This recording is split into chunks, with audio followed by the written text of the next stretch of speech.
You, who are mind and body together, at your natural years cannot imagine what this fiendish imprisonment meant to me. To be young and full of desire and energy of youth, and to be caught and presently be crushed in this tottering ruin of a body.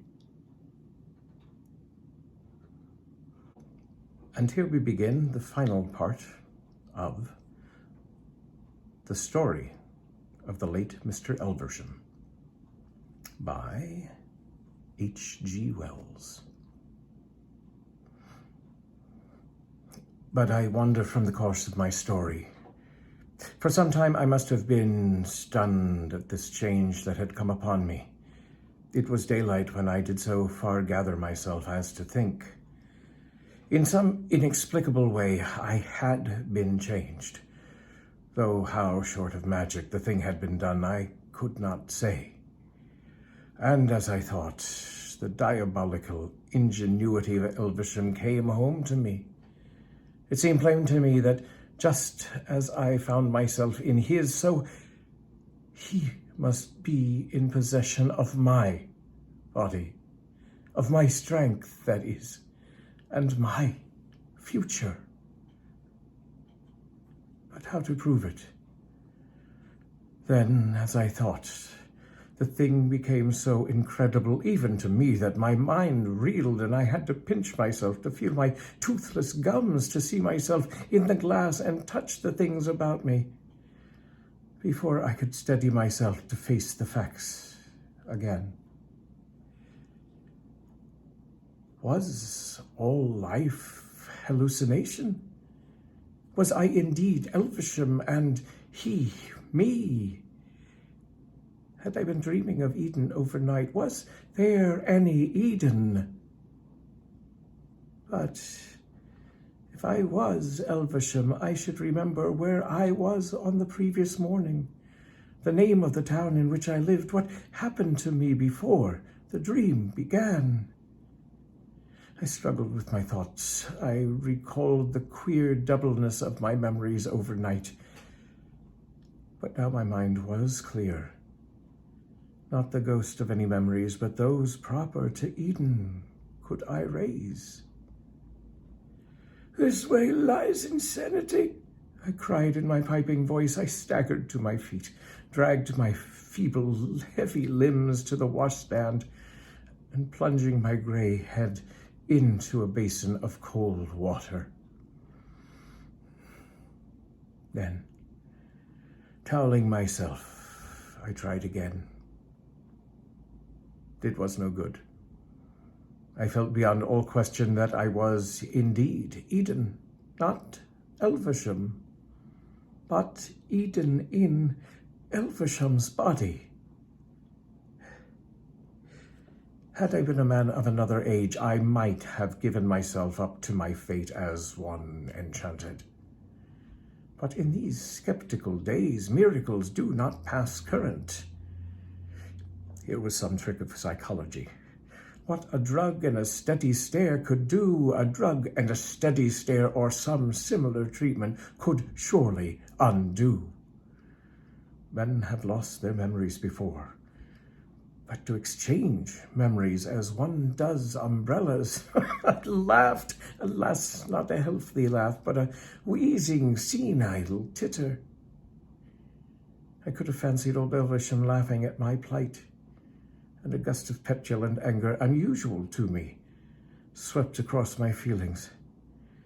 I began dressing eagerly in the clothes I found lying about on the floor, and only realized when I was dressed that it was an evening suit I had assumed. I opened the wardrobe and found some more ordinary clothes, a pair of plaid trousers and an old-fashioned dressing gown. I put a venerable smoking cap on my venerable head, and coughing a little from my exertions, tottered out upon the landing. It was then perhaps 6:15, and the blinds were closely drawn and the house quite still. The landing was a spacious one. A broad, richly carpeted staircase went down into the darkness of a hall below. Then before me, a door ajar showed me a writing desk, a revolving bookcase, the back of a study chair, and a fine array of bound books, shelf upon shelf. "My study," I mumbled, and walked across the landing. Then, at the sound of my voice, a thought struck me, and I went back to the bedroom and put in a set of false teeth. They slipped in with the ease of old habit. "That's better," said I, gnashing them, and so I returned to the study. The drawers of the writing desk were locked. Its revolving top was also locked. I could see no indication of keys, and there were none in the pockets of my trousers. I shuffled back at once to the bedroom and went through the dress suit and afterwards the pockets of all the garments I could find. I was very eager, and one might have imagined that burglars had been at work to see my room when I had done. Not only were there no keys to be found, but not a coin, not a scrap of paper, save only the receipted bill of the overnight dinner. A curious weariness asserted itself. I sat down and stared at the garments flung here and there, their pockets turned inside out. My first frenzy had already flickered out. Every moment I was beginning to realize the immense intelligence of the plans of my enemy, to see more and more clearly the hopelessness of my position. With an effort, I rose and hurried, hobbling to the study again. On the staircase was a housemaid pulling up the blinds. She stared, I think, at the expression on my face. I shut the door of the study behind me, and seizing a poker, I began an attack on the desk. This is how they found me. The cover of the desk was split, the lock smashed, the letters torn out of the pigeonholes and tossed about the room.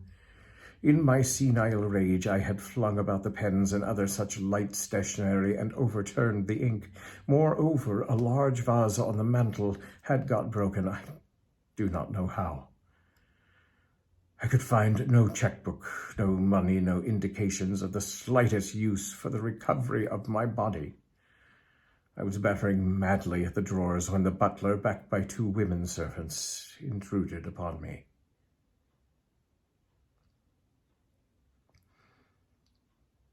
That simply is the story of my change. No one will believe my frantic assertions. I am treated as one demented, and even at this moment I am under restraint. But I am sane. Absolutely sane. And to prove it, I have sat down to write the story minutely as things happen to me. I appeal to the reader whether there is any trace of sanity in the style or method of the story he has been reading. Is there? I am a young man locked away in an old man's body. But the clear fact is incredible to everyone. Naturally, I appear demented to those who will not believe this. Naturally, I do not know the names of my secretaries, of the doctors who come to see me, of my servants and neighbors, of this town, whatever it is, where I find myself. Naturally, I lose myself in my own house and suffer inconveniences of every sort. Naturally, I ask the oddest questions. Naturally, I weep and cry out and have paroxysms of despair. I have no money and no checkbook. The bank will not recognize my signature, for I suppose that, allowing for the feeble muscles I now have, my handwriting is still Eden's. These people about me will not let me go to the bank personally. It seems indeed that there is no bank in this town, and that I have an account in some part of London. It seems that Elvesham kept the name of this solicitor secret from all his household. I can ascertain nothing. Elvesham was, of course, a profound student of mental science, and all of my declarations of the facts of this case merely confirm the theory that My insanity is the outcome of overmuch brooding upon psychology. Dreams of the personal identity indeed. 2 days ago I was a healthy youngster, with all my life before me, and now I am a furious old man, unkempt and desperate and miserable, prowling about a giant, luxurious, strange house, watched, feared, and avoided as a lunatic by everyone about me. And in London is Elvesham beginning life again in a vigorous body, and with all the accumulated knowledge and wisdom of 70. He has stolen my life. What has happened, I do not clearly know. In the study are volumes of manuscript notes referring chiefly to the psychology of memory and parts of what may be either calculations or ciphers in symbols absolutely strange to me. In some passages there are indications that he was also occupied with the philosophy of mathematics. I take it he has transferred the whole of his memories, the accumulation that makes up his personality, from his old withered brain of his to mine, and similarly that he has transferred mine into his discarded tenement. Practically that is, he has changed bodies. But how such a change may be possible is without the range of my philosophy. I have been a materialist for all my thinking life, but here suddenly is a clear case of man's detachability from matter. One desperate experiment I am about to try. I sit writing here before putting the matter to issue. This morning, with the help of a table knife that I had secreted at the breakfast, I succeeded in breaking open a fairly obvious secret drawer in this wrecked writing desk. I discovered nothing save a little green glass vial containing a white powder. On the neck of the vial was a label, and upon it was written this one word: release. This maybe is most probably poison. I can understand Elvesham placing poison in my way, and I should be sure that if it was his intention to so get rid of the only living witness against him, were it not for this careful concealment, the man has practically solved the problem of immortality. Save for the spite of chance, he will live in my body until it has aged, and then again, throwing that aside, he will assume some other victim's youth and strength. When one remembers his heartlessness, it is terrible to think of the ever-growing experience that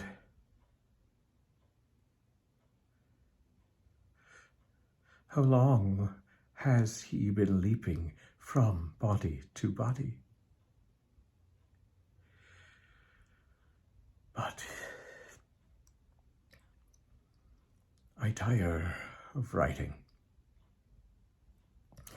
The powder appears soluble in water.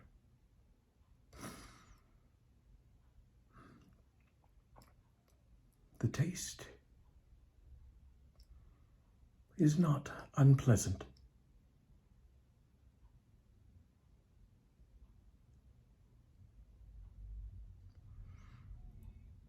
There the narrative found upon Mr. Elvesham's desk ends. His dead body lay between the desk and the chair. The latter had been pushed back probably by his last convulsions. The story was written in pencil and in a crazy hand, quite unlike his usual minute characters. There remains only 2 curious facts to record. Indisputably, there was some connection between Eden and Elvesham. since the whole of Elvesham's property was bequeathed to the young man. But he never inherited. When Elvesham committed suicide, Eaton was, strangely enough, already dead. 24 hours before, he had been knocked down by a cab and killed instantly at the crowded crossing at the intersection of Gower Street and Euston Road. So that the only human being who could have thrown light upon this fantastic narrative is beyond the reach of questions. Without further comment, I leave this extraordinary matter to the reader's individual judgment.